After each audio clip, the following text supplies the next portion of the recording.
Hi guys! For today's video, magluluto nga pala tayo ng leftover luncheon meat with sweet corn. So kung bago ka nga lang sa akin channel, huwag kalilimutang mag-like, comment, share, and subscribe! Meron nga pala tayong tatlong itlog dito. So babatihin nga lang natin ito.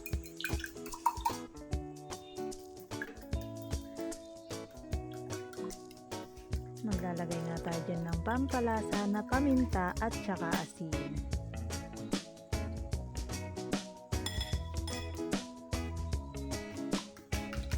Batihin nga lang natin ito ng mabuti.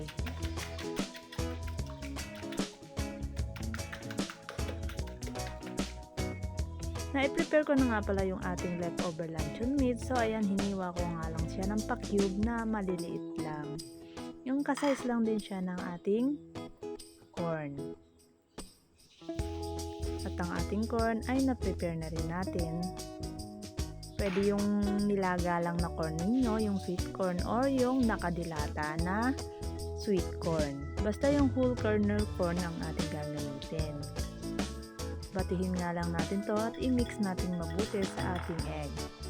And then ready to fry na ang ating egg. So ginamitan ko nga pala ito ng oil at kaunting butter para mas maging malasa ang ating omelette. And then ayan, ipiprito na natin siya. Pwede nyo i-follow the way I fry. Pwede rin sarili nyo na lang din technique. So ito nga pala yung paborito namin bine-breakfast ng aking anak. Pinambabaon ko nga din sa kanya sa school. So kayo, kung wala kayong maisip na papabaon sa inyong mga anak at meron kayong leftover luncheon meat, ay pwede nyo na itong gawin. So yun lamang, napakadali ng ating recipe ngayong araw. Maraming salamat sa panonood at huwag niyong kalimutan mag-like, comment, share, and subscribe!